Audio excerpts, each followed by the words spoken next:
கர்த்தர் விசேஷமா இன்று மிஷினரிகளை பற்றி நிறைய காரியங்கள் நமக்கு தெரியாமல் இருக்கிறது இல்லைங்களா?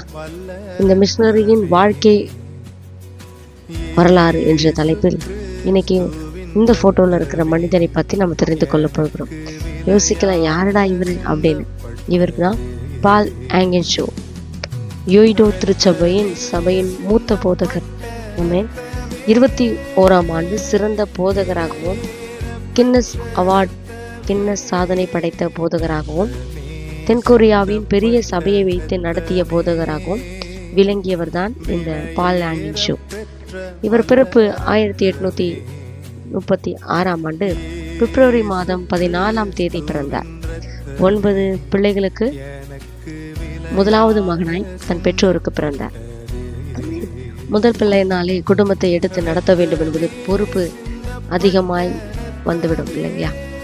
அப்போ தன் மீதி இருக்கிற 8 பிள்ளைகளை, உடன் பிறந்தவர்களை எப்படி நான் நடத்த வேண்டும் என்று ஒரு ஆவலோடு இருந்தார். சிறு வறுமையான குடும்பம், சின்ன ஒரு குடும்பம். தகப்பனுடைய வருமானம், தாயோட வருமானம் பற்றவில்லை இல்லையா? உடனே அவர் என்ன நினைச்சாரு, சீக்கிரத்தில் படித்து முடித்து ஏதோ ஒரு சின்ன கோர்ஸ் எடுத்து முடிச்சு எப்படியாவது வேலைக்கு போய் நம்ம குடும்பத்தை எடுத்து நடத்தணும், பாதுகாக்கணும் அப்படின்னு நினச்சி ஒரு இங்கிலீஷ் ஒரு கோச்சிங் எடுத்து படிக்க ஆரம்பித்தார். அது மாத்திரம் இல்லாமல் அவருக்கு இராணுவத்தில் போய் சேர வேண்டும் என்ற ஒரு ஆவல் நடந்த ஒரு ஆசையும் இருந்தது. அவர் ஆசைக்கேற்றது போல இராணுவத்திலும் சேர்ந்தார். 17வது வயதில் இராணுவத்தில் சேர்ந்த பால் ஆங்கின்ஷோவுக்கு டியூபர்குலோசிஸ் என்ற ஒரு வியாதி வந்தது. அந்த வியாதி நிமித்தம் அவர் அதிகமாய் வியாதனைப்பட்டார். அந்த வியாதியாகப்பட்டது அவரை மரண படுக்கையில் கொண்டு போனது. அங்கிருந்த ஒரு தன்னுடைய சகோதரியின் தோழி நிமித்தம், அதாவது சகோதரியுடைய ஃப்ரெண்ட் தோழி நிமித்தம் கர்த்தர் ஒருவர் இருக்கிறார் என்பதை அறிந்து கொண்டார். அந்த மகள் அடிக்கடி சொல்கிற காரியம் இதுதான். அவர் மருத்துவமனையில் இருக்கிற நேரங்களில் கர்த்தர் ஒருவர் நல்லவர், அவர் இருக்கிறார், அவர் குணமாக்குவர், அவர் ஜீவனை கொடுப்பவர், அவர் மரித்தோரையும் இழ வல்லமை அவருக்கு உண்டு என்பது காரியங்களை அடிக்கடி பால் ஆங்கின்ஷோனுக்கு சொல்லிக்கொண்டே இருப்பார். வசனம் சொல்கிறது இல்லையா? யோபின் புஸ்தகம் 8ஆம் அதிகாரம் 7ஆம் வசனம், உம்முடைய துவக்கம் அற்பமாயிருந்தாலும் உம்முடைய முடிவு சம்பூர்ணமாயிருக்கும் என்று. அவருடைய துவக்கம் ரொம்ப ரொம்ப ரொம்ப ரொம்ப அற்பமாயிருந்தது. அந்த முடிவுக்காக அவர் காத்திருந்தார். அவ்வளவுதான், முடிஞ்சிருச்சு என்று மருத்துவர்கள் எல்லாரும் கைவிட்ட நிலைகளில் அவர் எடுத்து வேதாமத்தை, அவருக்கு அந்த மகள் கொடுத்த அந்த வேதாமத்தை ஒவ்வொரு நாளும் மருத்துவமனையில் எடுத்து வாசித்து கொண்டே இருந்தார். உண்மையாகவே அந்த டியூபர்குலோசிஸ் வியாதியை கர்த்தர் மாற்றி போட்டார். ஜீவனை கர்த்தர் கொடுத்தார். நான் எப்படி கர்த்தரை அறிந்து கொள்ள வேண்டும்? நான் என்ன செய்ய வேண்டும்? எனக்கு ஜீவனை கர்த்தர் கொடுத்தவருக்கு நான் ஏதாச்சும் ஒன்று செய்யணும்னு முடிவு பண்ணி கர்த்தருக்கு ஊழியம் செய்யும்படி அவரை தன்னைத்தானே ஒப்பு கொடுத்தார். ஆமென்.